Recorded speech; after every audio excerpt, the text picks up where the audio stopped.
Bismillahirrahmanirrahim. Assalamualaikum warahmatullahi wabarakatuh.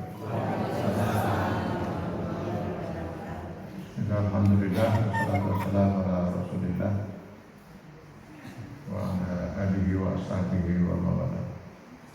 Raditu billahi rabban wa bil Islam dinan wa bi Muhammadin rasulullah. Namanya backlight. Backlight itu.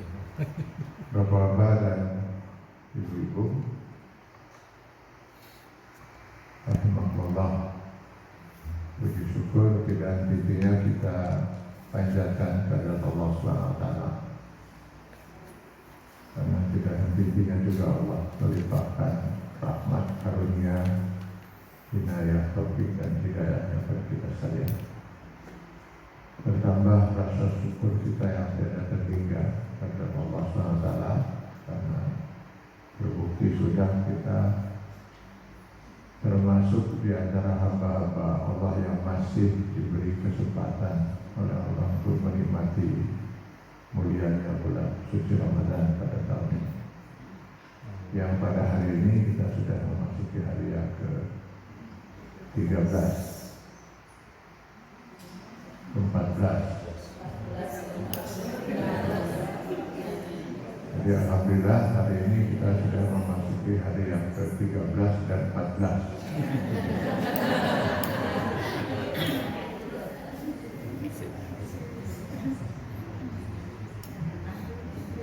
Inilah uniknya umat Islam di negeri ini. Unik sekaligus memprihatinkan. Bagaimana mungkin bisa masuk akal sehat seseorang satu Ramadan bisa jatuh 2 hari di satu kota yang terbit dan tenggelam mataharinya bersama. Kita di Bandung dengan Jakarta saja hanya selisih 2 menit. Kalau kita misalnya berbeda dengan Mekah, itu masih masuk akal. Ada selisih waktu 4 jam. Entah apakah nanti Mekah duluan atau kita duluan, masih mungkin masuk akal. Ini masa Bandung, masa Cimahi, di Bapak. Kok bisa satu Ramadan 2 hari itu? Malah se-RW.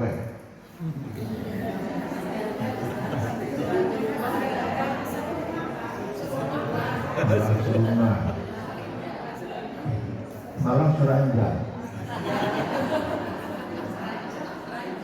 Seranjang satu Ramadan juga berbeda. Karena suami istri itu berbeda ormas.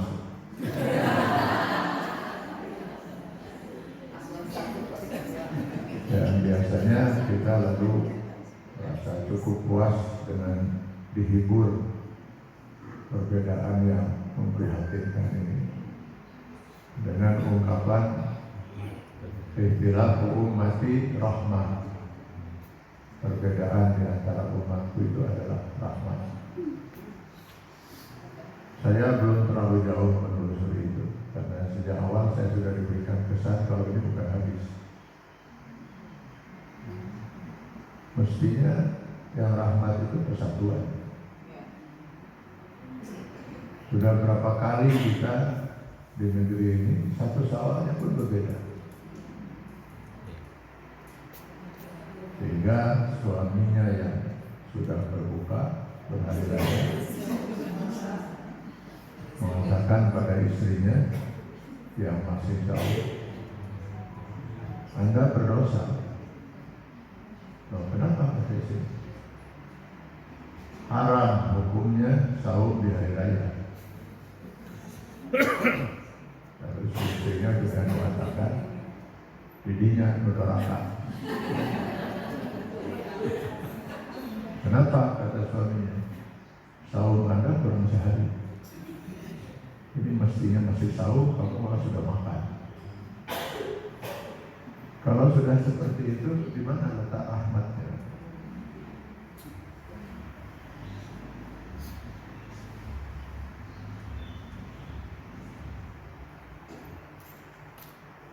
Gimana kalau Bumi Prima, masjid Bumi Prima ambil inisiatif, Pak? Ini usul aja saya.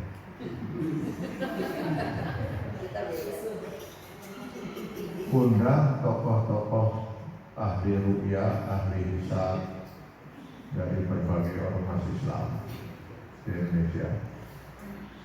Lalu undang pula para astronom dari IPB, dari Gajah Mada, dari mana. Kalau masalah kita ada ruangan di bawah ya Pak. Ya, Ada ruangan di bawah.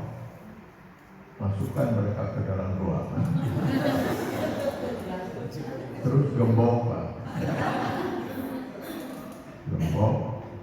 Jangan dibuka gembok itu sebelum mereka sepakat membuat rumusan yang sama untuk menetapkan satu Ramadan, satu Syawal. Ya waktu ada hari itu.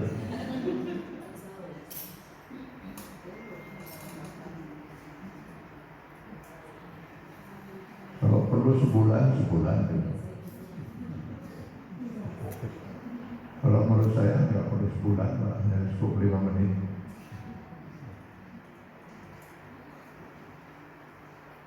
Andai kata saya ini pimpinan salah satu ormas Islam yang selalu berbeda gitu.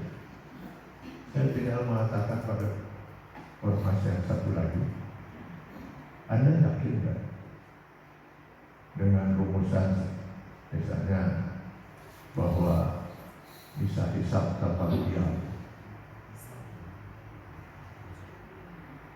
Kalau misalnya jawabannya adalah yakin, kami benar. Siap Anda tanggung jawab dunia akhirat? Oh siap. Nah, kalau gitu saya akan mengajak umat di organisasi saya untuk mengikuti Anda demi persatuan. Tanggung jawab akhirat. Selesai. Oh, saya bilang 5 menit.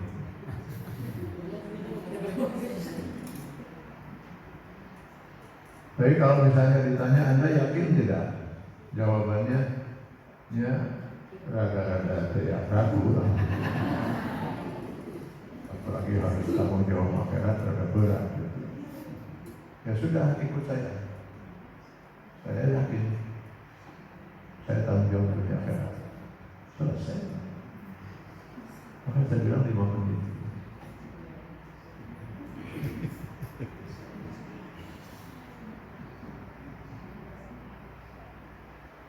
Kan lebih enak kita serahkan tanggung jawab pada seorang. Dia bertanggung jawab di akhirat kan kita salah atau benar.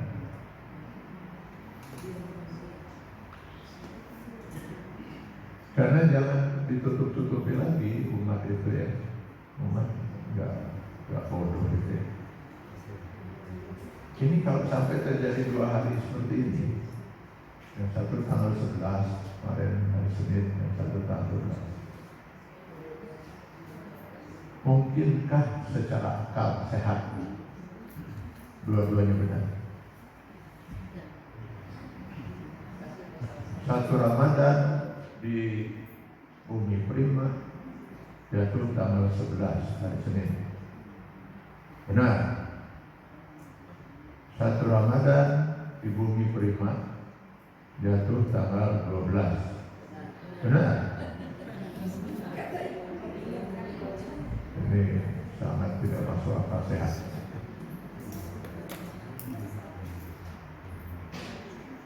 Yang masih mungkin benar, dua-duanya salah. Tanggal 11 salah, tanggal 12 salah. Lebih mungkin dua-duanya salah daripada dua-duanya benar.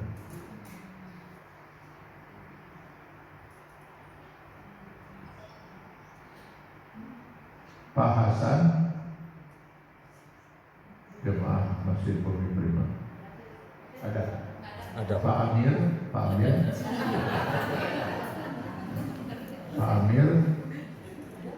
ada jemaah Bumi Prima, Masjid Bumi Prima, Pak Amir. Ada itu ya. Lalu hari ini sudah hadir. Misalnya. Lalu saya tanya, kemana Pak Amir? Oh, Pak Amir sedang ke Jakarta. Anak sulungnya baru saja melahirkan. Lalu seorang kemudian mengatakan, saya barusan tadi pagi masih telepon dengan Pak Amir. Beliau sedang umroh. Mungkinkah dua-duanya benar? Tidak. Kebenaran nggak mungkin dua bertolak belakang. Yang mungkin dua-duanya salah. Ayah atau di rumahnya ada. Atau yang mungkin satu benar. Pak Amir memang lagi umroh. Maka berita Pak Amir ke Jakarta salah. Kalau berita Pak Amir ke Jakarta itu yang benar, berarti yang umroh yang salah. Gak mungkin dua-duanya benar. Dua-duanya salah mungkin.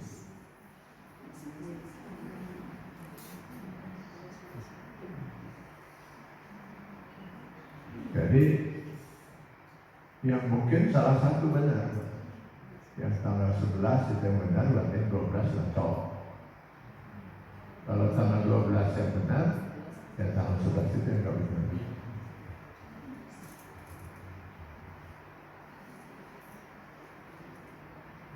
Terus kenapa itu jadi seperti itu?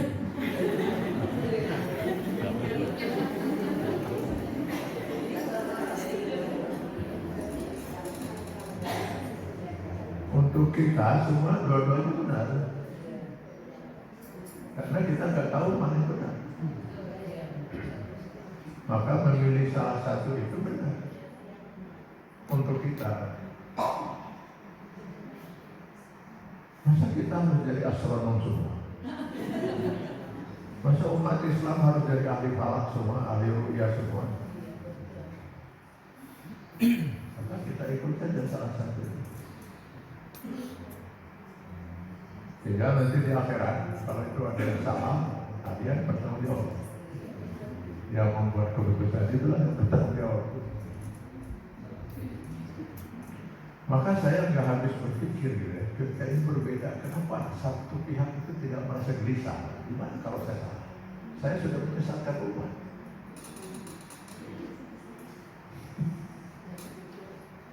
Nggak habis pikir. Dan sayangnya setiap kali pertemuan diselenggarakan biasanya hadir untuk mempertahankan ego masing-masing. Datang dari rumah sudah siap menyiapkan dalil untuk membenarkan prinsip dia, bukan untuk mencari kebenaran. Dia nggak akan pernah ketemu. Sudah membahas ini jadi malu kita itu. Malu, bukan hanya ini malu. Apa kata orang? Sementara orang lain sudah berhasil dengan perhitungan yang luar biasa ya. Berhasil mereka bisa mendarat di bulan. Apa mendarat di bulan? Kita belum bisa menentukan awal bulan. Apa kata orang itu? Menyedihkan. Mudah-mudahan orang lain tidak dengar.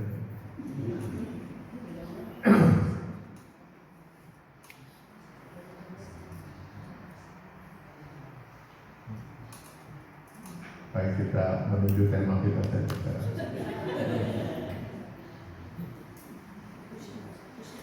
Hanya memang saya sangat prihatin, sangat kecil. Jadi kalau satu Ramadan, satu Syawal saja kita nggak bisa bersatu, apalagi kemarin tanggal 14 Ramadan. Wajarlah kita nggak pernah bisa bersatu. Kalau umat Islam itu bersatu, Maka yang dipilih dari 3 itu pasti 1.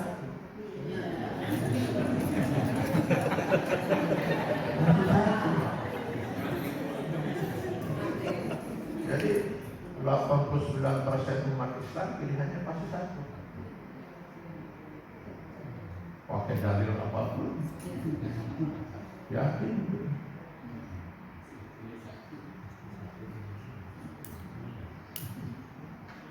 Ini malah ormas-ormas Islamnya kemudian menyatakan kami bersikap netral. Di mana ada kiai netral?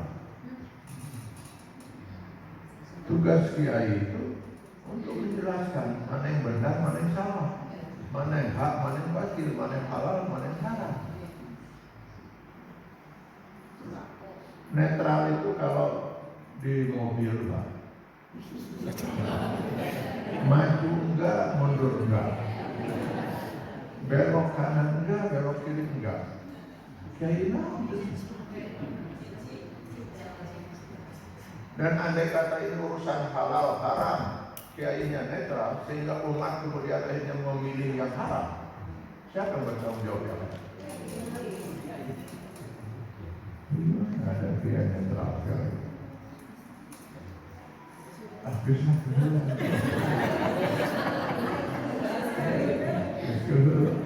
tambah kehuri dan air minum lagi. Enggak ada air minum.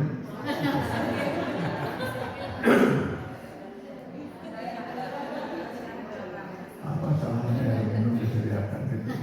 Yang mau minum mah.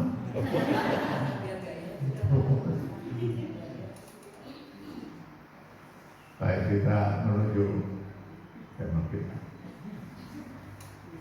Saya awali dengan satu riwayat dalam sebuah asar. Asar ini bukan hadis, tapi qaul sahabi.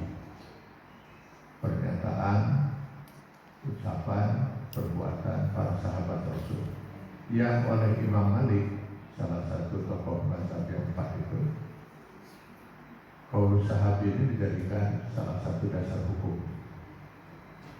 Kenapa? Jadi setelah Quran, Sunnah, ijtihad, ijma, qiyas, istihsan, asal-asal ini adalah pendapat para sahabat. Karena Imam Malik berkeyakinan betul orang yang paling mengerti tentang Islam setelah Rasulullah adalah sahabat kekasih yang dibina langsung keislaman oleh Rasulullah. Jadi dalam sebuah asar itu diriwayatkan ada seorang sahabat yang selama 7 putaran tawaf itu beliau hanya mengulang-ulang satu doa, dan doanya pun sangat singkat sekali. Allahumma ja'alni minal qalil, yang artinya ya Allah, masukkan hamba ke dalam kelompok yang sedikit. Itu sudah yang beliau baca selama 7 putaran. Ya Allah, masukkan hamba ke dalam kelompok masyarakat. Jadi selesai tawaf, rupanya ada sahabat lain yang memperhatikan beliau. Lalu ditanya, kok Anda ini aneh? Orang lain lagi tawaf itu doanya banyak panjang. Apa saja yang di otak dia doanya akan membahagiakan dunia akhirat mereka minta. Kok Anda cuma mengulang-ulang doa itu, kenapa? Sahabat Rasul ini menjawab, saya pernah mendengar langsung dari mulut Rasul yang mulia sewaktu beliau menyampaikan firman Allah, wa qalilun min ibadiyas syakur. Betapa sangat sedikit hamba-hambaku yang mau bersyukur.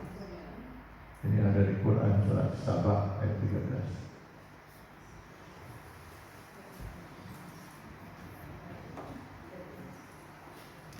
Sangat sedikit hamba-hambaku yang mau bersyukur. Bersyukur artinya apa? Bukan syukuran.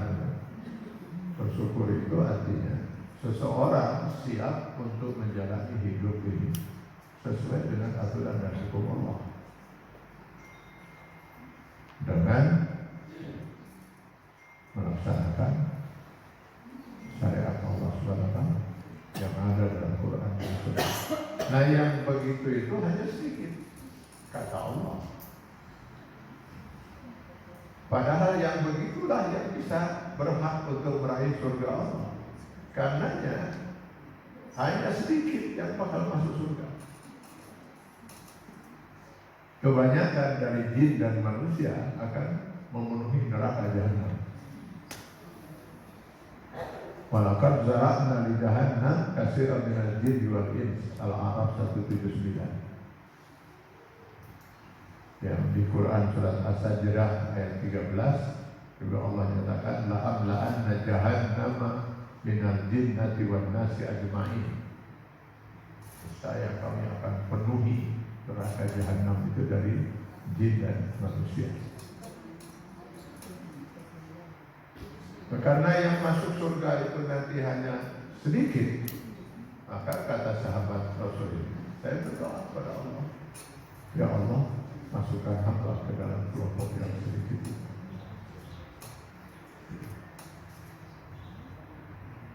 Pertanyaannya, kenapa hanya sedikit?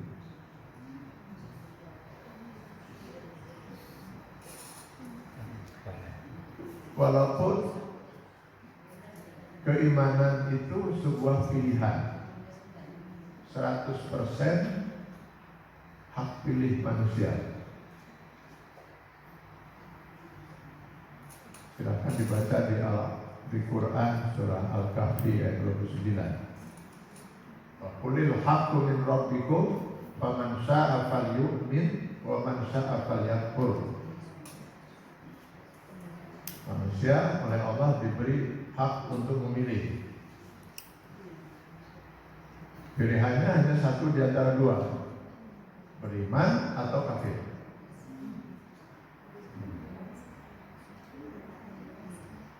Dan karenanya manusia juga hanya terbagi dua sebenarnya, mukmin dan kafir. Bahwa mukmin itu nanti ada yang sudah muslim, ada yang muhsin, ada yang muttaqin, itu tingkatan keimanan. Atau kafir itu nanti ada terbagi-bagi bentuknya. Ada kafir kitabi, ada kafir mulhid, ada ateis bentuk, ada yang musyrik, ada juga yang munafik. Itu semua masuk dalam kelompok kafir. Jadi manusia itu hanya satu di antara dua. Kalau tidak mukmin, kafir. Kalau tidak kafir, mukmin. Tidak ada dalam kamus keimanan itu istilah rada mukmin. Alhamdulillah ya, orang itu sudah rada mukmin. Atau sayang sekali ya orang itu. Kenapa? Saya rada kafir sedikit sekali. Gak ada. Karena nanti di akhirat juga Allah hanya menyediakan dua tempat, surga dan neraka. Surga tempat kekalnya orang mukmin, neraka tempat kekalnya orang kafir. Lalu yang rada mukmin, rada kafir mau di mana?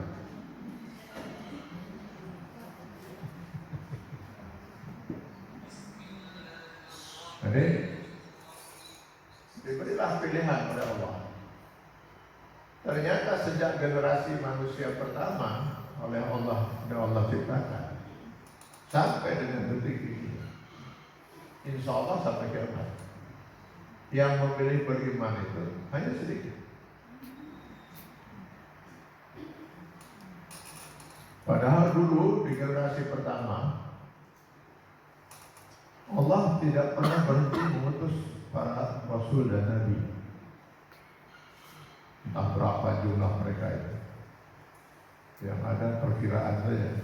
Ada para ulama memperkirakan jumlah mereka mencapai 124.000 nabi. Nabi beda dengan Rasul. Tapi yang dikisahkan Al-Quran hanya 25. Sebagian besarnya kata Allah kami tidak kisahkan. Masing-masing Rasul itu membawa mukjizat. Mukjizat itu sesuatu yang Allah berikan kepada seorang Nabi atau Rasul untuk membuktikan bahwa dia adalah Rasul. Karena mukjizat itu gak bisa dilakukan oleh manusia biasa, atau gak pernah Allah berikan kepada manusia biasa. Sampai kiamat tidak akan mungkin ada manusia tidak termakan api, karena itu mukjizat Nabi Ibrahim. Sampai kiamat tidak akan ada manusia bisa merubah tongkat menjadi ular, karena itu mukjizat Nabi Musa. Kalau tongkat terlihat seperti ular, itu bisa, itu orang sihir gitu. Kalahnya tukang sihir Firaun itu karena itu, mereka membuat tali terlihat ular, padahal tetap tali gitu. Kalau mereka melihat bahwa tongkat Nabi Musa betul-betul berubah jadi ular, bukan terlihat seperti ular. Sampai kiamat tidak akan ada tongkat dipukulkan ke laut lalu laut membelah. Itu mukjizat Nabi Musa. Tak bisa sampai kiamat orang mengusap wajah seorang lalu yang buta tiba-tiba jadi melihat, yang hidup yang mati udah jadi hidup. Itu mukjizatnya nggak bisa. Walaupun sudah diberi mukjizat seperti itu, tetap saja kebanyakan manusia itu memilih kafir. Kita ambil contoh Nabi Nuh alaihissalam. Nabi Nuh itu berapa tahun berdakwah? Nah, kata Al-Quran 950 tahun. Jadi usia beliau di atas 1000. Di usia orang dulu lama-lama. Nabi Adam, wah tak tahu itu. Ada yang mengatakan 2000 tahun. Kalau usia kita paling tinggi saya kira 200. Enggak paling tinggi lah 40.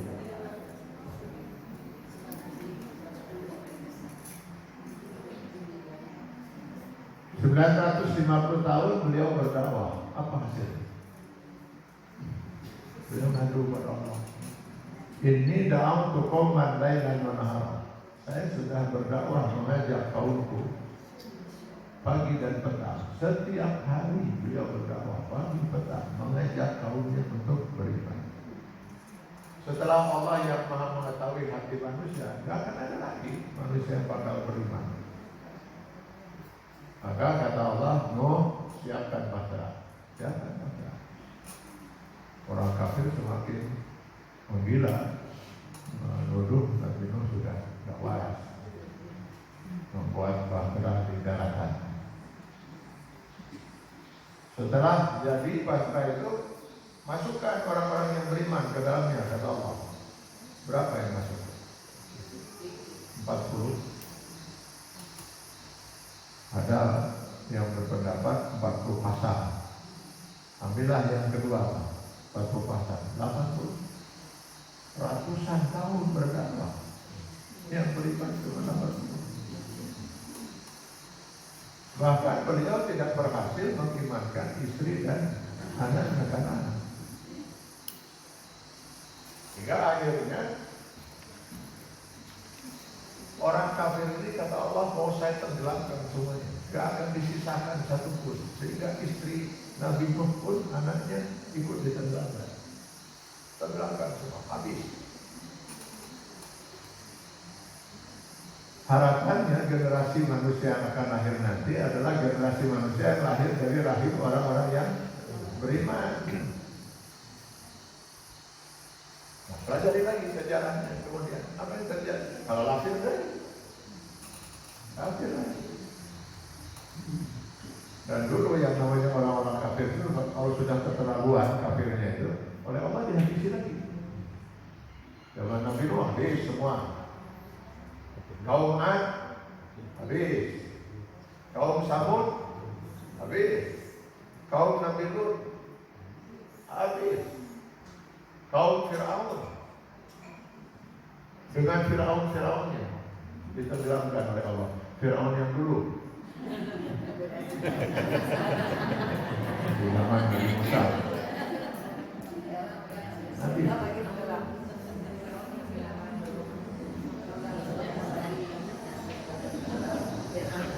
Tetap saja yang mukmin itu cuma sedikit.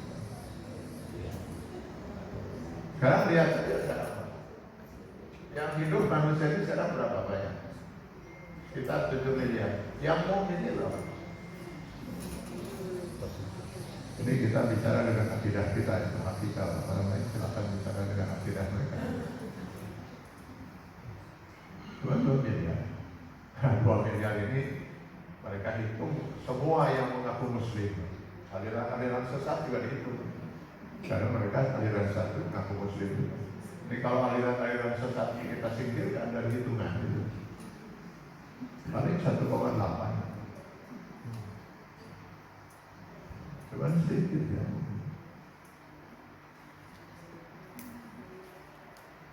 Nah yang mungkin yang cuma sedikit itu kemudian oleh Allah disuruh di Al-Baqarah 208. Ya ayyuhallazina amanu, wahai orang yang beriman, kalau memang kalian memilih beriman, tidak memilih kafir, ya konsekuensinya adalah udkhulu fi silmi kafah. Masuklah ke dalam Islam itu secara kafah, secara totalitas. Karena orang yang beriman itu dia harus Islam. Kalau tidak mau Islam, jangan beriman. Pilih kafir. Kalau memilih beriman, dia harus Islam. Islam itu apa?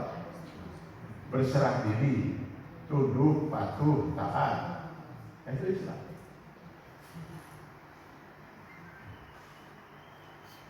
Saya pernah berdiskusi dengan orang yang mengaku Islam berpaham sekuler, yang ingin memisahkan antara agama dan kehidupan dunia. Sehingga bagi mereka agama itu urusannya cuma sholat, zakat, saum, haji. Mereka ingin menentang semua aturan-aturan Allah terkait dengan kehidupan bermasyarakat, bernegara. Kenapa kok repot-repot sekali untuk menentang itu? Pilih kafir. Selesai. Siapa yang memaksa Anda untuk mengimani Allah, mengimani Al-Quran? Kan nggak ada yang memaksa. Kau malah ingin mengimani sebagian, mengkafiri sebagian. Nggak ada itu dalam kamus iman yang seperti itu. Setengah beriman, setengah kafir. Daripada nanti repot-repot, pilih kafir. Selesai.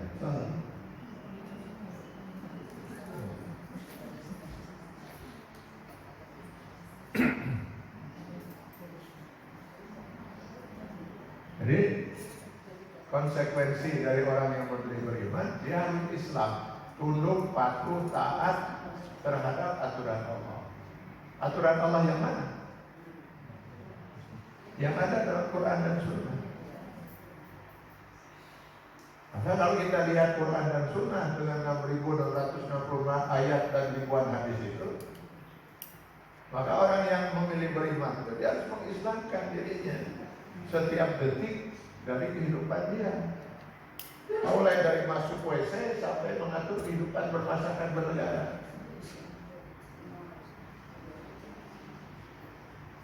Nah, untuk apa Allah turunkan semua aturan itu kalau bukan untuk ditaati, Pak? Sekarang apa bedanya, Pak? Allah memerintahkan kita sholat dengan Allah memerintahkan kita melakukan kewajiban untuk bermasyarakat, harus begini, harus begitu. Apa bedanya? Sama-sama aturan Allah. Tapi karena kita sudah terlalu lama diracuni oleh pemikiran sekuler, lalu kita terjadilah seperti sekarang. Kita nggak pernah merasa berdosa karena tidak melaksanakan syariat Allah, tapi merasa berdosa kalau tidak sholat. Bedanya apa?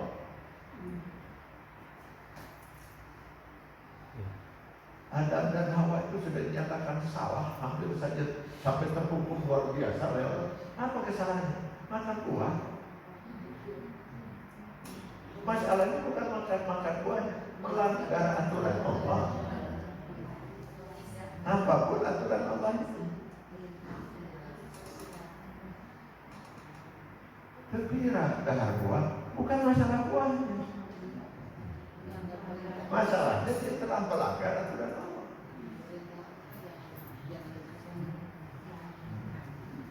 Kalau sekedar Islam kita itu hanya sekedar sholat, zakat, saum, haji, hanya itu keislaman kita. Kenapa juga Allah harus menurunkan 6.666 ayat Al-Quran dan ribuan hadis? Saya kira cukup oleh 50 ayat, 50 hadis untuk menjelaskan sholat, zakat, saum, haji. Maka diaturlah gitu ya, seorang muslim itu dia harus Islam dalam seluruh kehidupan dia, mulai urusan masuk WC, keluar WC, sampai mengatur kehidupan bermasyarakat bernegara. Masuk WC ada aturan enggak? Ada. Kaki mana duluan? Kiri. Apa yang dibaca? Lalu di WC ada aturan? Ada. Kalau menghadap kiblat. Masa kita lagi di WC itu kok sama dengan tidak menghadap Allah lagi sholat? Atau juga tidak membelakangi kita? Membujuran. Keluar dari WC, kaki mana duluan? Nah, apa yang dibaca? Atau Alhamdulillahilladzi azhaba anni azza.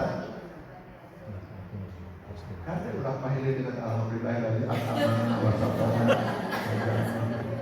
Hari setan dahar naon dari dia.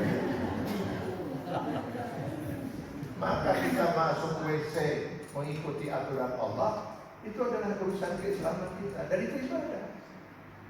Jadi sehari berapa kali kita beribadah pada Allah lewat masuk WC?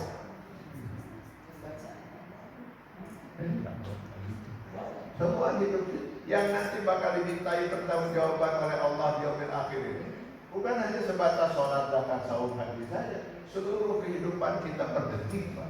Faman ya'mal mithqala dzarratin khairan yarah, wa man ya'mal mithqala dzarratin syarran yarah. Nanti kalau kita baca di dalam Al-Quran, orang-orang kafir terutama itu akan kaget itu ketika diberikan kitab masing-masing kepada kita. Semua kita dapat kitab itu. Lalu orang kafir itu kemudian dengan terheran-herannya mengatakan, ma hadzal kitab la yubadilu saghiratan wala kabiratan illa ahsaha. Apa kitab ini? Jangankan urusan besar, urusan sekecil apapun, semua lengkap di sini laporan dari kehidupan kita. Itu akan dihisab, itu akan dinindak. Apa dikira kalau orang sudah sholat, zakat, saum, haji berarti dia pasti masuk surga? Belum tentu. Haji yang wajib itu seumur hidup, kalau mampu itu kan sekali. Jadi kalau usia ibu itu misalnya 120, 100 kan. Berapa tuh yang nasab? 80 misalnya, 80 tahun. Yang terpakai untuk haji berapa lama? Kan cuma 20 hari. Kalau LH plus, kalau LH biasa 35 lah. Jadi berapa tadi? 80 tahun. Kurang masa aktif kali, maka 65 tahun. Hanya 20 hari atau 40 hari. Saum hanya sebulan. Dari jatah hidup kita 12 bulan.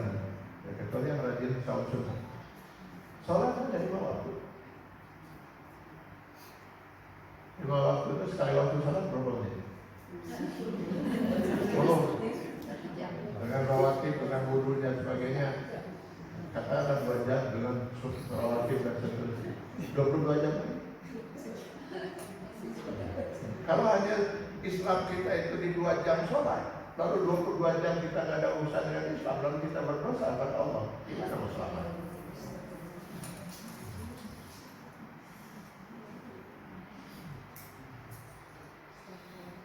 Jadi kita memang sudah teracuni oleh pikiran sekuler kita. Sehingga kemarin pun tanggal 14 Februari berikan ini. Tanggal 14 itu mungkin orang pada waktu nggak merasa terikat dengan nilai Islam, bahwa yang akan dia pilih itu akan menentukan selamat atau tidaknya dia di akhirat nanti. Yang pilih itu pemimpin yang zalim. Pemimpin yang zalim itu orang pertama dari umatku yang akan masuk neraka jahanam tanpa hisab. Muslim ya, Muslim. Kok bisa tanpa hisab? Gak ada gunanya kata Allah tidak. Masuklah langsung jebloskan ke neraka. Lalu si pemimpin yang zalim itu sebelum dijebloskan kan kira-kira mungkin ditanya lagi. Siapa yang memilih kamu? Dalam catatan kita tentang si Ibu Eta, Bapak dia.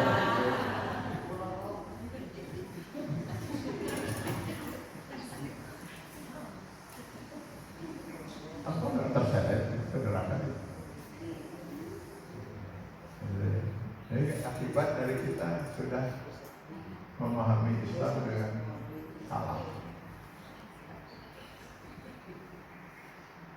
Dan karena itu hanya sedikit. Nah, sekarang bagaimana kita tidak pernah melaksanakan syariat Islam dalam kehidupan? 79 tahun kita jadi bangsa yang merdeka, tidak pernah kita melaksanakan syariat Islam dalam kehidupan berumah tangga bernegara. Ekonomi kita bukan ekonomi Islam, politik kita bukan politik Islam, hukum pidana kita bukan hukum pidana Islam. Lalu gimana bertanggung jawab kita ya?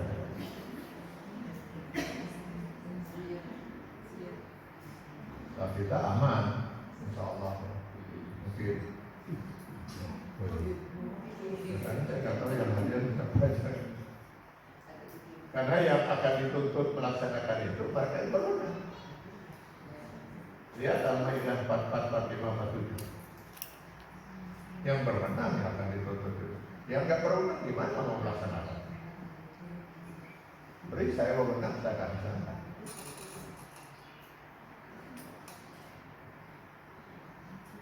Ngeri ya kalau dilihat itu.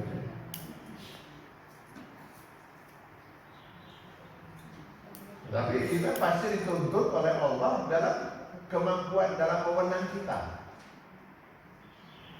Contohnya apa? Rumah tangga itu wewenang siapa? Untuk ngatur rumah tangga kita. Kita.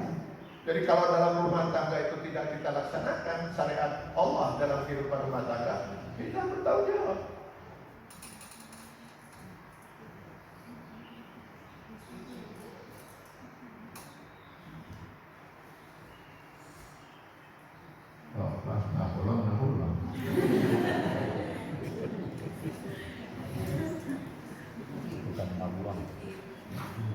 Terlebih bagi kita bapak-bapak ini gratis. Kenapa? Allah sudah mengangkat kita sebagai pimpinan tertinggi dalam rumah tangga. Ar-rijalu qawwamuna 'ala nisa. An-Nisa ayat 34. Maka yang paling utama nanti di yaumil akhir akan berhadapan dengan sidang hisab, yaumul hisab itu, dengan hakim tunggalnya Allah Subhanahu wa taala. Dari dalam satu keluarga itu siapa? Suami. Kenapa istri kamu seperti itu? Kenapa anak-anak kamu seperti itu? Semua itu suami pertama.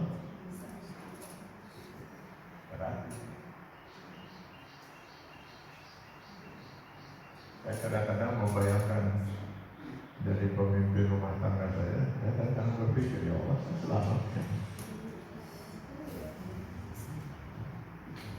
Lalu membayangkan memimpin 278 juta rakyat.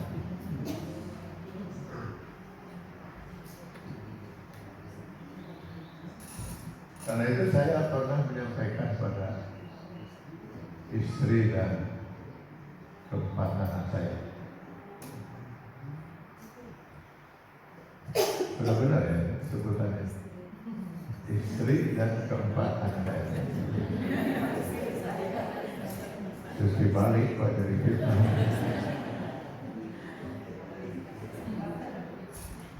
Sadarkah kalian tentang saya ini pemimpin di rumah ini? Sayalah yang paling pertama nanti di yaumul hisab akan berhadapan dengan Allah untuk mempertanggungjawabkan rumah tangga ini. Karena itu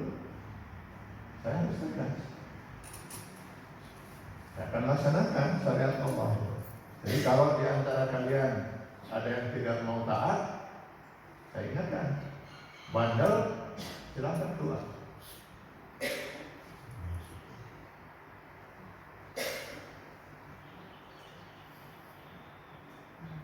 Maka berpisahlah Nabi Ibrahim dengan ayah kandungnya. Kenapa berpisah itu Nabi Ibrahim dengan kandungnya? Nabi Ibrahim mengajak manusia beriman pada Allah, menyembah Allah, meninggalkan menyembah berhala. Bapak mana yang bikin berhala itu disembah? Selamat tinggal. Berpisahlah Nabi Nuh dengan istri dan anaknya Kan'an, dan harus menyaksikan bagaimana anak dan istrinya itu ditenggelamkan oleh Allah bersama orang-orang musyrik. Bukan hanya berpisah, berhadapan Nabi Muhammad dengan beberapa pamannya. Apa yang menyebabkan mereka itu? Gak bisa banyak di hadapan Allah. Apa alasan untuk kalian tidak mentaati saya sebagai suami, sebagai kepala rumah tangga? Selama yang saya perintahkan itu aturan dan hukum Allah, bukan saya yang kamu taati, Allah. Karena itu, kalau nanti ada kebijakan saya yang bertentangan dengan aturan dan hukum Allah, harap kalian sebagai istri dan anak-anak untuk mentaati saya.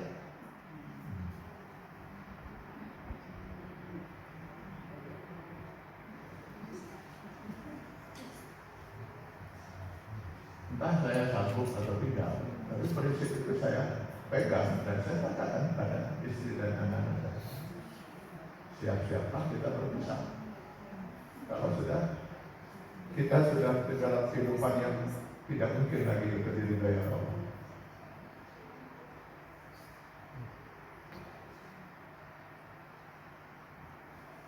Sama seorang istri juga berhak untuk menilai saya. Jadi kalau seandainya suami ini bukan seorang pemimpin yang bisa membawa dia ke surga, malah cenderung membawa ke neraka, gitu. Haram itu untuk ditaati suami.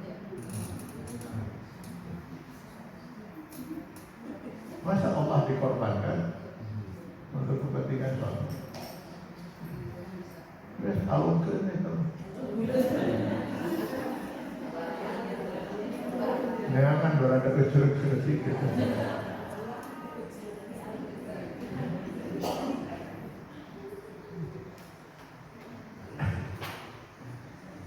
Saya katakan itu. Ada kata saya ini bukan seorang suami yang benar. Untuk apa Anda bersuamikan laki-laki yang gak benar? Ini anak berada kecil-kecil.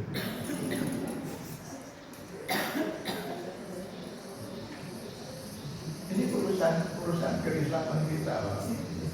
Perintahnya jelas dari Allah. Masuklah ke dalam Islam secara gampang.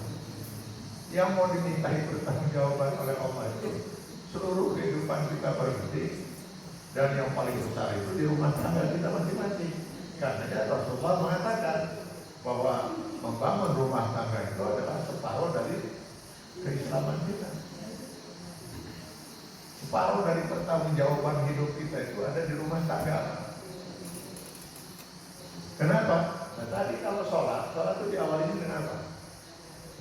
Takbiratul ihram, diakhiri dengan setelah salam kita masih sholat tidak? Tidak, Pak. Makanya setelah Assalamualaikum warahmatullahi silakan mau makan, mau minum. Kalau tidak sedang sahur, silakan mau makan minum, sudah tidak sholat. Tapi begitu suami ibu mengatakan, terima saya menikah kepada putri kandung bapak dengan mas kawin sakitu, dibayar kontan, jadilah ibu sebagai istrinya. Jadilah laki-laki itu jadi suami itu. Mau assalamualaikum seberapa kali ya, Anda suami. Apakah karena suami sedang tidak ada di rumah lalu ibu itu bukan seorang istri? Apakah karena suami sedang di kantor lalu yang di rumah itu bukan istrinya? Itu kenapa Membangun rumah tangga itu separuh dari bangunan keislaman kita, kata Rasulullah. Idza tazawwajal mar'u faqad istakmala nisfuddin. Ketika orang menikah itu sempurnalah setengah dari urusan agamanya. Malah untuk seorang istri itu, ketika suami tidak ada di rumah, peluang dia beribadah lebih besar lagi. Jika dia mampu menjaga kehormatan diri. Fasalihatu qanitatun hafizatun lil ghaib. Istri yang soleh itu istri yang taat beribadah dan mampu menjaga kehormatan dirinya ketika suaminya sedang tidak ada di rumah. Ya, kalau suaminya ada di harapan mana, melotot di harapan mana, ya wajar aja. Jadi terujinya seorang istri solehah tidak itu ketika justru suaminya sedang tidak ada di rumah, dia mampu tidak menjaga kehormatan dirinya. Bukan masalah yang. Jadi jangan pernah kita mengira bahwa kalau kita sudah sholat, zakat, saum, haji, rasanya sudah selesai keislaman kita. Surga udah di tangan, umroh 12 tahun. Yang mau dihisab itu seluruh hidup kita per detik. Sekarang tadi berapa umur tadi Bu? 80. Kurangi 15. 0 sampai 15 tahun misalnya akhir baliknya 15. Itu kan gak ada hisab.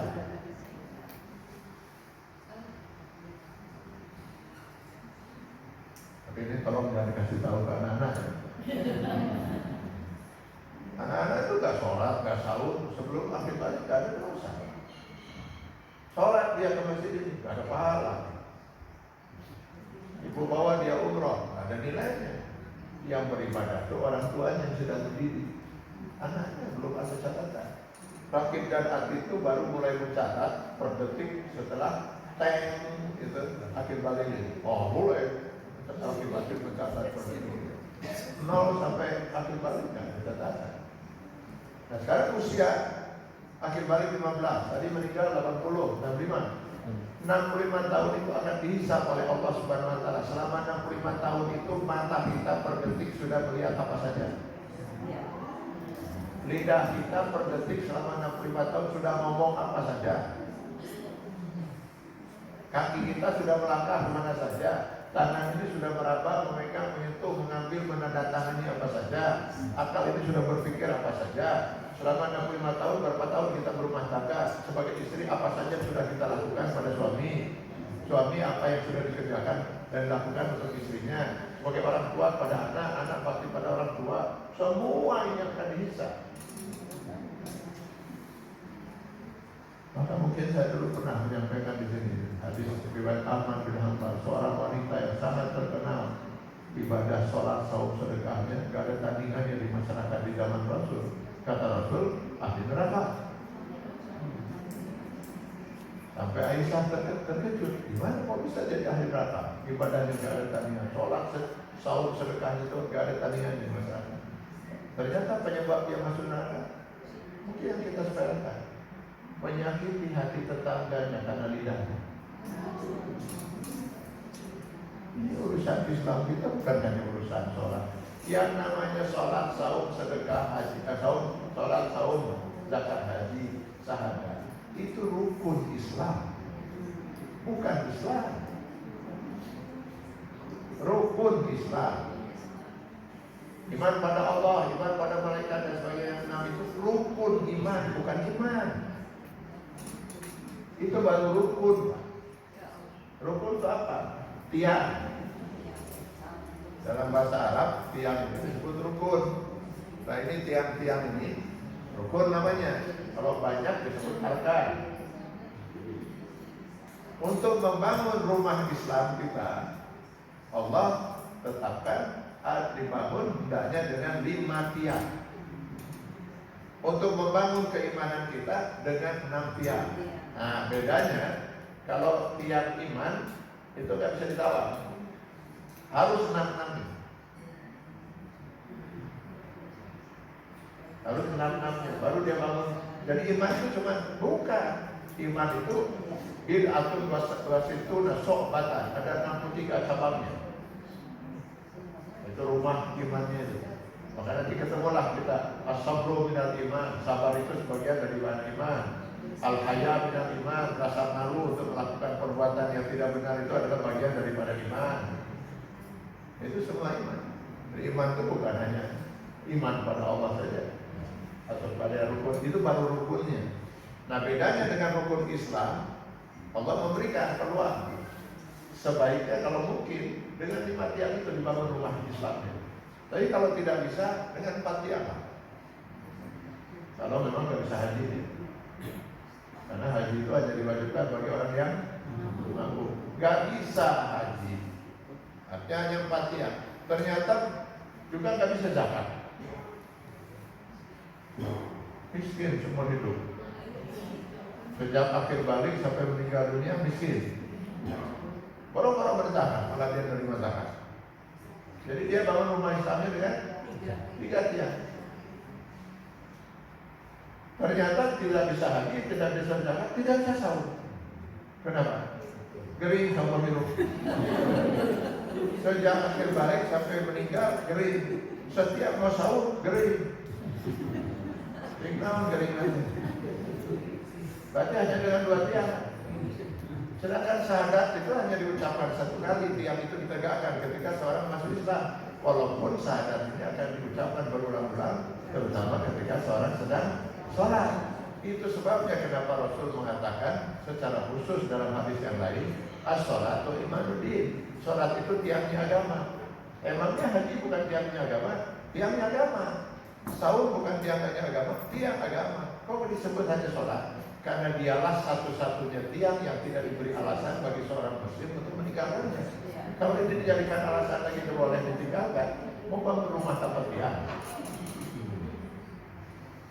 Nah ini kalaupun bisa 5 sudah ditegakkan, baru tiangnya. Rumahnya mana? Rumah itu perlu ini semua bangunan masjid ini, perlu atap, perlu genteng, perlu dan sebagainya. Nah bagaimana itu membangunnya? Separuh bangunan ini akan dibangun lewat membangun rumah tangga.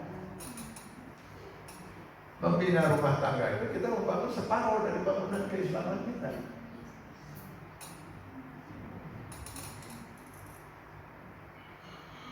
Nah, jadi mereka yang mau mengislamkan dirinya secara kafah ini sangat sedikit. Sudah yang beriman itu cuma sedikit, yang mau mengislamkan dirinya secara kafah juga hanya sedikit. Lalu kata Rasulullah SAW dalam banyak hadis itu, yang mau mengislamkan dirinya secara kafah itu hanya sedikit yang ibadahnya diterima oleh Allah. Maka berulang-ulang Rasulullah mengawali sabdanya dengan kata rumpa, kadang-kadang dengan kata kam, yang dalam bahasa Arab artinya jumlah yang banyak. Alangkah banyaknya orang sholat, hasilnya cuma capek, canggung. Alangkah banyaknya orang sahur, hasilnya cuma sekedar ikut merasakan lapar dan dahaga. Berarti dari semua yang sholat dan sahur cuma sedikit yang sahur dan sholat itu diterima oleh Allah. Nanti kalau Bapak Ibu baca kitab fikih, terutama dalam bab haji, itu sering diungkap kisah seorang waliullah namanya Syekh Abdul Rahman. Ini seorang waliullah yang sangat terkenal. Di musim haji beliau ada di Mekah, tapi tidak haji. Selesai sholat malam di depan Baitullah di Masjidil Haram, rupanya beliau tertidur sebentar. Bangun dari tidur itu, badannya berkeringat. Padahal udara sudah sedang panas. Maka para sahabatnya bertanya, ada apa saya? Apa yang terjadi dengan diri Anda? Anda sakit? Oh saya sehat. Lalu kenapa? Tadi saya setelah sholat malam itu, saya sempat tidur sebentar. Dalam tidur saya sebentar itu saya sempat bermimpi. Saya takut sekali kalau mimpi saya itu petunjuk dari Allah. Seorang nabi kalau bermimpi pasti wahyu. Tapi kalau kita takdir, bisa bangun tidur bisa juga petunjuk Allah, bisa juga permainan setan untuk menyesatkan kita. Tapi kalau mimpi seorang waliullah, nggak pasti juga petunjuk, tapi kemungkinan besar petunjuk. Maka orang itu bersemangat bertanya, emangnya Anda bermimpi apa? Saya bermimpi semua orang yang haji tahun ini tidak ada seorang pun yang hajinya itu mabrur, diterima oleh Allah. Andai kata mimpi waliullah ini memang benar petunjuk dari Allah, terbuktilah apa yang Rasulullah katakan. Dari sekian banyak orang yang beribadah, hanya sedikit yang ibadahnya diterima oleh Allah.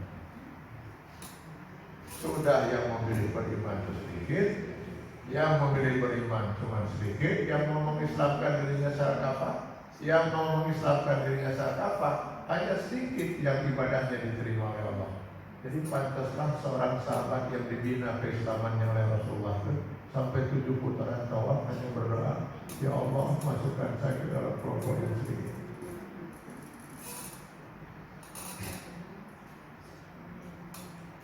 Kurang jadi ngaruh lagi.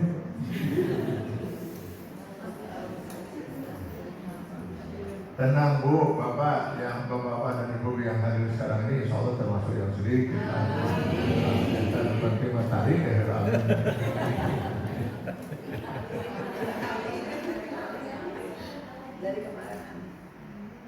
Jadi bagaimana supaya kita sekarang kita sudah termasuk orang yang mungkin masuk lah ya, insya Allah masuk lah.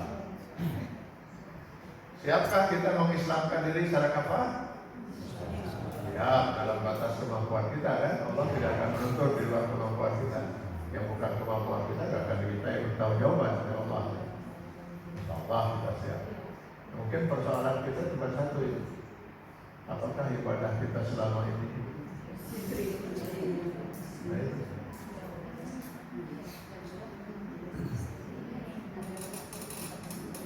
Maka kalau saya lihat dan saya simpulkan sementara ini, ada 2 yang menjadi syarat utama sebuah ibadah itu diterima oleh Allah. Apa yang diistilahkan oleh para ulama dengan syariat dan hakikat ibadah. Jadi ini baru memasuki tema kita. Sebagai syariat dan hakikat. Tema kita itu kan. Nah, insya Allah kapan-kapan kita bahas.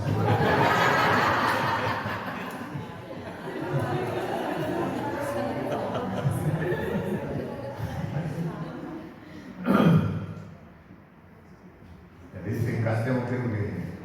Yang namanya syariat itu artinya jalan. Istilah lain dalam bahasa Arab itu thariqah, jalan. Kalau ulama-ulama sufi lebih senang mempergunakan thariqat, tarekat, tirakat. Jalan juga sirat dalam bahasa Arab. Jadi dalam bahasa Arab itu kadang-kadang satu kata itu atau satu makna itu ada sekian kata. Bisa syari', bisa thariq, bisa sirat. Semuanya jalan nanti. Jalan yang harus ditempuh agar kita bisa mencapai tujuan. Jadi dia bukan tujuan. Dia hanya jalan yang harus kita tempuh untuk bisa mencapai tujuan. Nah, tujuannya apa? Hakikat. Hakikat hidup kita ini apa? Beribadah kepada Allah. Wa ma khalaqtul jinna wal insa illa liya'budun. Asalnya dimana? Untuk mencapai ridha Allah. Sekarang kita lihat Al-An'am 162. Enggak usah dibuka Al-Qurannya, Bu. Dari salah hafal ibu-ibu ayat ini. Inna salati wa nusuki. Bukan Al-Rahman. Tadi yang Al-Quran hanya sudah terletak.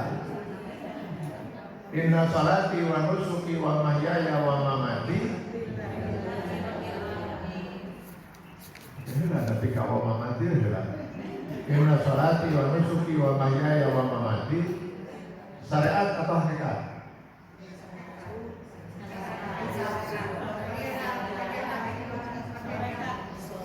Atau saya bahasakan ya, atau terjemahkan.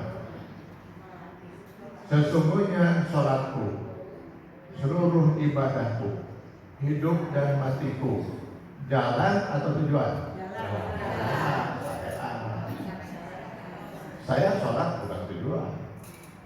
Saya sekarang sahur bukan tujuan. Saya berbuat ini bukan tujuan.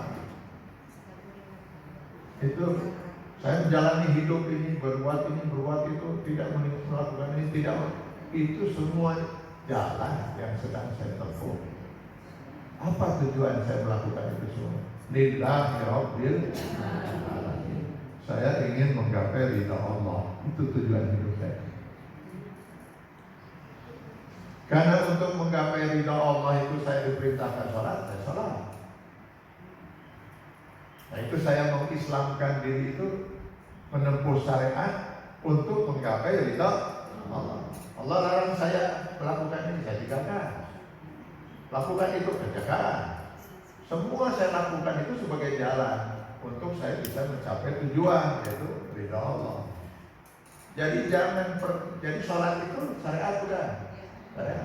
Jangan pernah kita merasa sudah sholat karena kita sudah menempuh gerakan dan bacaan sholat. Persoalannya, apakah gerakan dan bacaan sholat yang kita lakukan itu sudah mencapai tujuan? Tujuannya apa tadi? Ridha Allah. Maka saya sering mengatakan, daripada kita dibingungkan dengan definisi khusyuk, ada yang mengatakan khusyuk itu harus gini-gini, syarat khusyuk itu 1, 2, 3, 4, 5. Akhirnya kita bingung sendiri. Sudah saja tanya, tadi kita sholat subuh tidak? Sholat subuh, 2 rakaat. Sholat subuh kita tadi, waktu subuh kita lakukan. Wajarkah sholat kita itu membuat kita diri dari Allah? Kan tujuannya mencapai diri Allah. Wajarkah? Nah kalau nanti kita menjawab wajar, nah berarti insya sholat itu sudah diterima. Tapi kalau nanti jawaban kita tiga nama itu kenal dan selama 2 rakaat saya baru ingat Allah. Yang saya ingat selama 2 rakaat itu ingat SRE, nanti persiapan ke lebaran dan cukup dan hari 2 rakaat mulai dari takbiratul ihram dengan salam. Yang di rakaat kedua ingat SRE salam itu dulu katakan salam itu. Jadi bagaimana salat kita menjadi dari Allah? Sekarang saya sahur, saya tidak makan, tidak minum, ya semua orang sahur begitu. Tapi kemudian sahur saya diridhoi tidak oleh Allah. Sementara sepanjang sore sebelum buka tadi saya ngomong ke batu. Ngomong ke batu itu dosa tidak? Dosa. Jadi apa artinya saya sahur dari yang halal? Makanan milik saya yang halal tidak saya makan, minuman yang milik tidak saya minum, tapi perbuatan haram saya lakukan. Jadi berapa sahur itu? Bagaimana Allah mau ridho? Yang halal kita tinggalkan, yang haram kita lakukan. Jadi kuncinya itu adalah ridho Allah sebagai tujuan. Ini syariat. Nah syariatnya dulu harus benar. Kalau syariatnya sudah tidak benar, nggak usah bicara hakikat. Nggak mungkin mencapai tujuan. Tujuan saya mau nemui si Fulan di Jakarta. Saya naik bus jurusan Bandung Ciamis. Oh, itu syariat. Naik bus jurusan Bandung Ciamis itu syariat bukan? Syariat yang sesat. Aliran sesat yang bukan itu. Nggak akan sampai tujuan. Yang berhak menentukan syariat itu siapa? Allah. Kan kita mau cari ridha Allah. Jangan menurut perasaan kita dan akal kita. Saya kebetulan kalau di sini sholat zuhur udah sering ya. Udah. Yang belum pernah saya sholat subuh. Makanya saya ingin nanya, Sholat subuh di sini berapa rakaat? Ya? Berapa? Dua.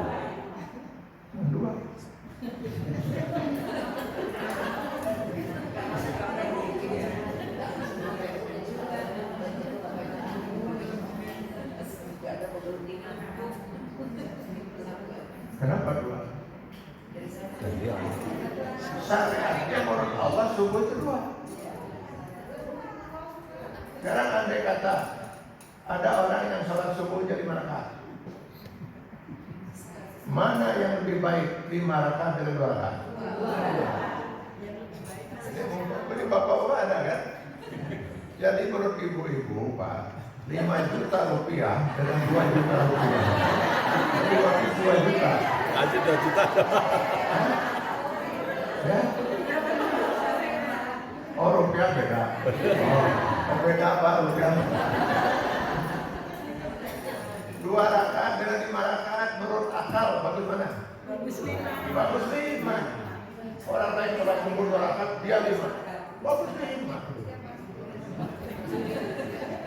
Dan saya yakin betul, hakul yakin kalau ada seorang muslim sholat subuhnya itu 5 rakaat karena dia yakin itu yang terbaik, insya Allah masuk neraka.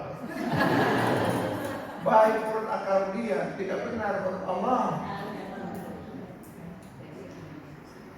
Minum obat ini kata dokter 3 kali 1. 3 kali 1 saja sembuh, apalagi 3 kali 10. Enggak pada sembuhnya dia cepat disolatkan orang. Dosisnya itu 3 kali 1. Dosis sholat subuh itu 2 rakaat. Dosisnya itu maghrib tilu. Jadi syariatnya harus benar. Benar menurut siapa? Menurut Allah, sesuai dengan contohkan oleh Rasul. Jangan ditambah, jangan dikurangi. Nah kalau syariatnya sudah benar, baru kita tadi bertanya, ridha Allah tercapai tidak hakikatnya? Kalau syariatnya sudah tidak benar, kalau saya jadi nggak mungkin Allah itu. Nih kata Allah, caranya kalau kamu mau saya ridhoi, lakukan ini, ikuti contoh Rasulullah. Sallu kama ra'aytumuni usolli. Salat kalian sebagaimana kalian melihat saya salat, kata Rasulullah. Ini saya diajari langsung oleh Allah lewat malaikat Jibril. Dan yang mengajari malaikat Jibril. Maka kita sholat harus sesuai dengan aturan Allah.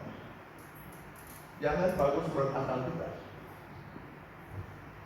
Ini kadang-kadang ada orang beribadah sholat, lalu diperhatikan dia melakukan gerakan dan bacaan tertentu. Lalu kita tanya, saya perhatikan Anda waktu sholat tadi ada membaca-baca ini.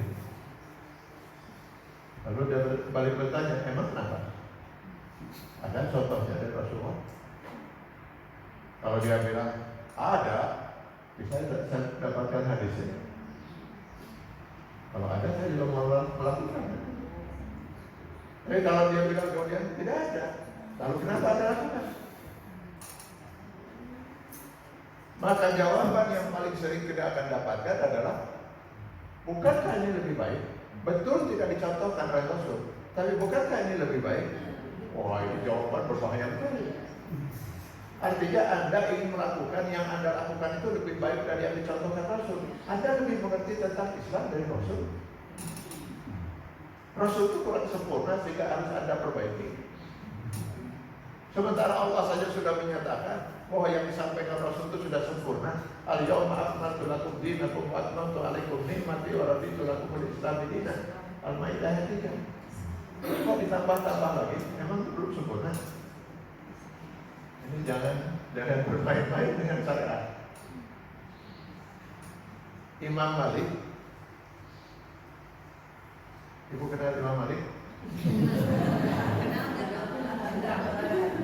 Ya maksud saya tahu lah.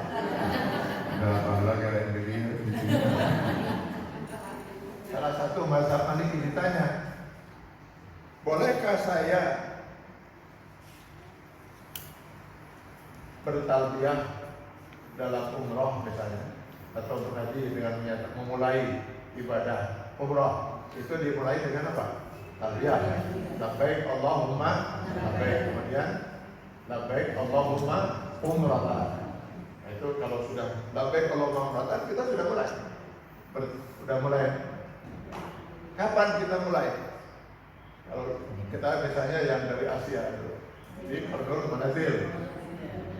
Nah, si murid Imam Malik itu bertanya, bolehkah saya dari sebelumnya? Misalnya tadi kita di Kordon Manazil, daripada nanti di pesawat susah-susah lagi, apalagi saya laki-laki, untuk baju susah, sudah saya pakai ihram. Lalu saya bertalbiyah langsung dari Jakarta. Sejak naik pesawat saya sudah menyiapkan. Labbaik Allahumma umratan. Saya berlakukan hukum umrah, hukum berihram. Saya nggak pakai wangi-wangian, nggak pakai pakaian berjahit kalau laki-laki, nggak pakai topi lagi, nggak boleh pakai kopiah lagi, nggak boleh gunting kuku, gunting rambut dan seterusnya. Bolehkah? Kata muridnya kepada Imam Malik. Apa jawaban Imam Malik? Luar biasa jawaban beliau. Akhafu alaikal fitnah. Saya takut kalau itu kamu lakukan, itu akan menjadi fitnah besar. Fitnah apa? Kata muridnya. Kok bisa fitnah? Rasulullah menentukan di sini. Saya sebelumnya. Kan itu lebih baik. Di mana fitnahnya? Itu fitnahnya, kata Imam Malik. Kamu merasa melakukan sesuatu yang lebih baik dari Rasul. Ini fitnah besar itu. Emang kamu lebih mengerti tentang Islam dibanding Rasul? Maka jangan pernah kita menambah mengurangi syariat yang sudah. Orang lain berbuka pas azan maghrib, dia jam 9 malam. Lebih baik itu malam. Yang lebih baik itu adalah mendahulukan berbuka, mengakhirkan. Jadi jangan kita merasa bahwa kita lebih ngerti tentang Islam dari yang menerima Islam dari Allah itu Rasul, Pak. Sudah habis waktunya. Jadi nanti tema kita bahas pada tahun mendatang. Semoga Allah memberkahi kita. Ini mungkin kalau ada yang mau ditanyakan silakan.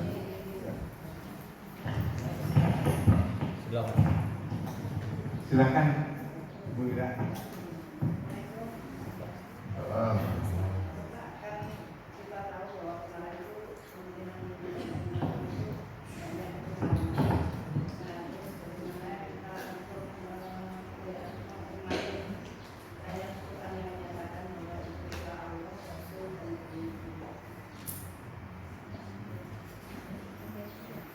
Gimana yang tadi belum memahami ayat itu. Taat. Oh.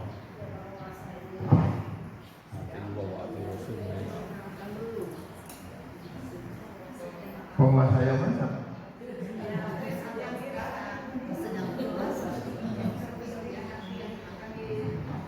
Lantik.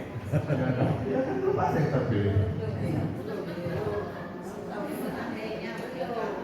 Belum ada yang terpilih kan gitu ya. Jadi ini sekarang memang ada pengkaburan gitu ya. Jadi masyarakat dibawa digiring seolah-olah sudah terpilih. Belum terpilih. Makanya KPU juga belum mengumumkan siapa yang terpilih menjadi presiden dan wakil presiden. Dia baru mengumumkan bahwa paslon nomor sekian mendapatkan suara sekian, paslon nomor 2 mendapatkan sekian, paslon nomor 3 belum menyatakan sudah terpilih. Bahkan masih panjang prosesnya. Nanti terpilihnya itu resminya itu 20 Oktober. Nah itu dilantik. Selama itu masih sangat mungkin. Nah kalau seandainya terpilih misalnya yang berbuat curang dari misalnya tadi, yang celakalah kita. Saya berkali-kali menyatakan itu terakhir mungkin di aksi Jakarta mulai DPR dalam orasi saya katakan itu habislah nasib kita. Jangan berharap negeri ini akan diberkahi dan diridhoi Allah. Orang yang berbuat curang itu, kecurangan ini satu perbuatan yang kebatilan yang sangat dimurkai oleh Allah.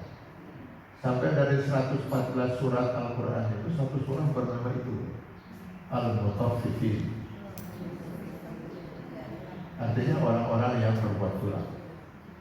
Dan lalu diawalilah surat itu dengan kecaman keras dari Allah. Wailul lil celaka.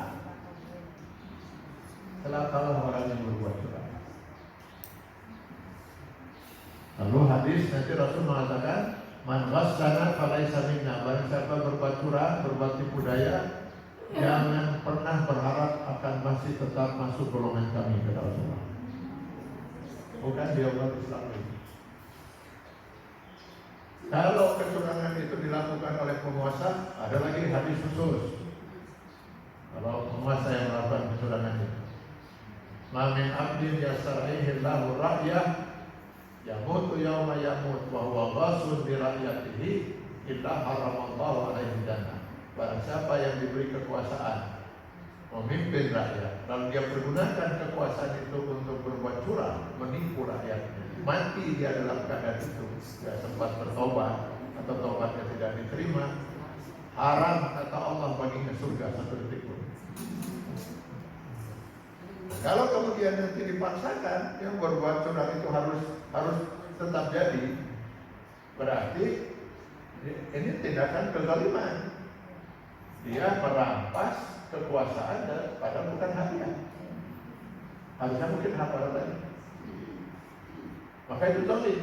Pemimpin yang zalim, orang pertama yang akan masuk neraka jahanam terbaik dari umat Rasulullah. Lalu bagaimana negeri ini akan diberkahi oleh Allah? Berat sekali ya saya. Makanya kenapa saya sampai terpanggil gitu ya, untuk bereaksi ke sana kemarin di Jakarta ini, tanggal 19. Saya bukan dari ormas Islam tertentu. Semua insya Allah tahu. Saya bukan dari NU, bukan Muhammadiyah, bukan dari Islam. Partai saya tidak terlibat sama sekali dengan partai. Saya hanya seorang Muslim yang khawatir dengan kondisi negeri ini. Gimana kita mau diberkahi oleh Allah ketika negeri ini dipimpin orang yang dimurkai oleh Allah? Berat itu. Ya, mangga.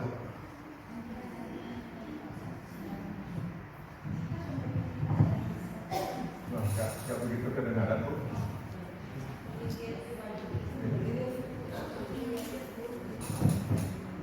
Ya.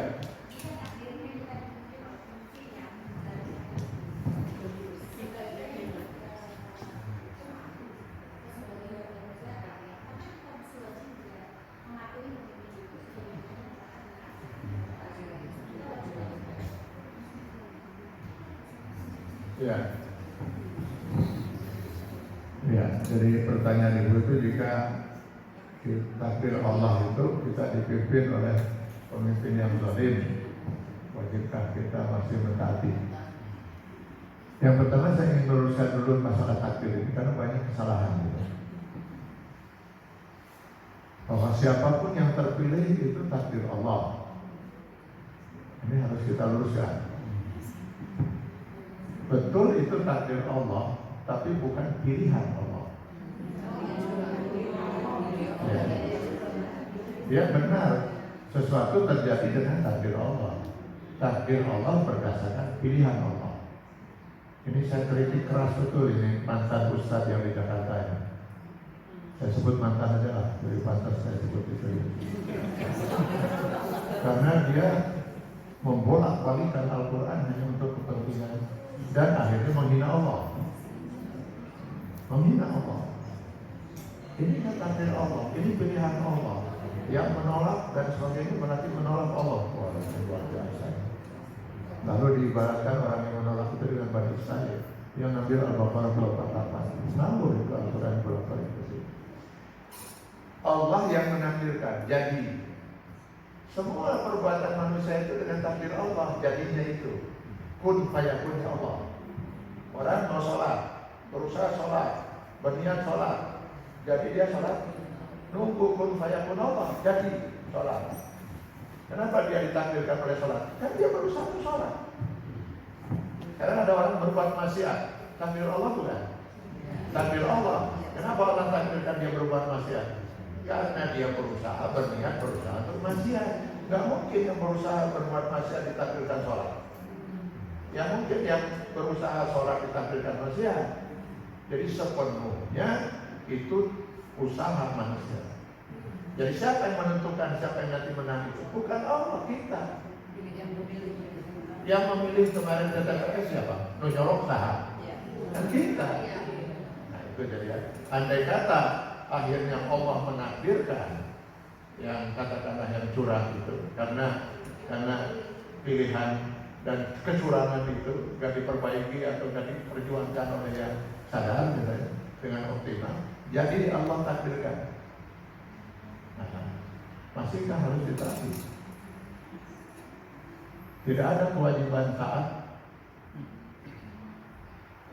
kepada siapapun, la ta'ata li makhluqin fi maksiatil khaliq.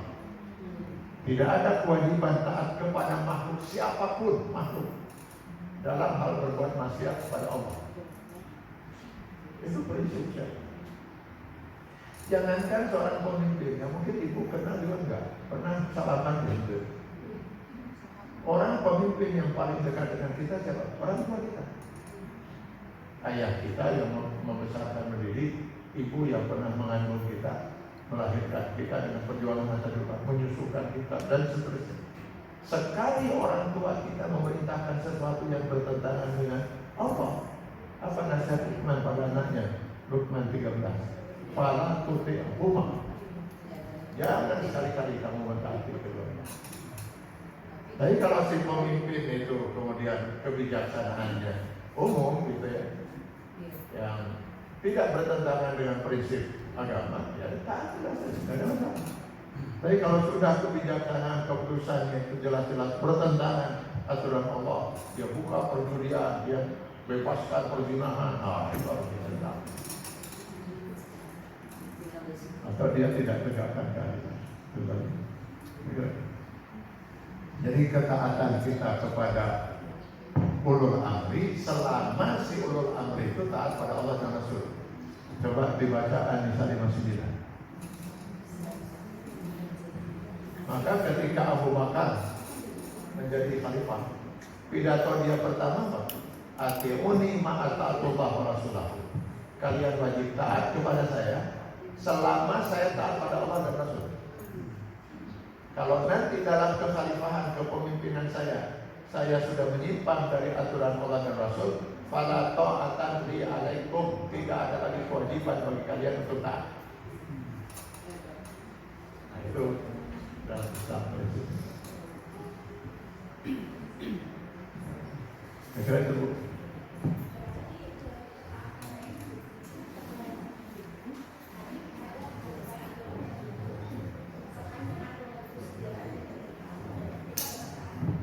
Ya, sepanjang aturan itu tidak bertentangan dengan ketentuan Allah dan Rasul, ya apa alasan untuk tidak taat? Dia sudah terpilih misalnya. Sama dengan ini, sepanjang imam sholat itu mengikuti aturan dan hukum Allah, apa alasan kita untuk tidak taat? Kita sudah pilih dia jadi imam, sudah kita dorong maju ke depan jadi imam. Dia mengikuti aturan, jadi kita patuhi kan. Tapi kalau begitu dia sudah tidak mengikuti aturan, baru satu rakaat kesetahian. Lalu kemudian kita sudah ingatkan, Subhanallah, dan untuk mengingat kalau dia salah, dia tutup. Bahkan kemudian dia nyeletuk, saya imam, bukan murid. Itu sudah diganti. Ganti imam itu nanti akan lagi jadi imam.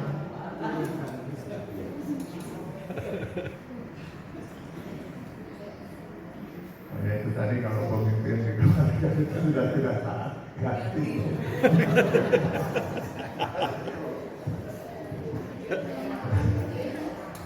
Ya, saya kira itu ya. Baik, jamaah rahimakumullah. Alhamdulillah bahwa kita semakin jelas ketika kita berjuang meraih Ramadan terbaik dengan memahami tentang syariat dan hakikat, insya Allah kita akan selalu dalam keridhaan Allah SWT. Dan itu adalah tujuan kita, bukan hanya di bulan Ramadan, juga di bulan-bulan yang lainnya. Sekali lagi, Pak Heri, kami mengaturkan terima kasih. Demikian kajian kita, dan kita akhiri dengan bacaan hamdalah. Demikian, sekali lagi terima kasih. Akhir kata, assalamualaikum warahmatullahi wabarakatuh.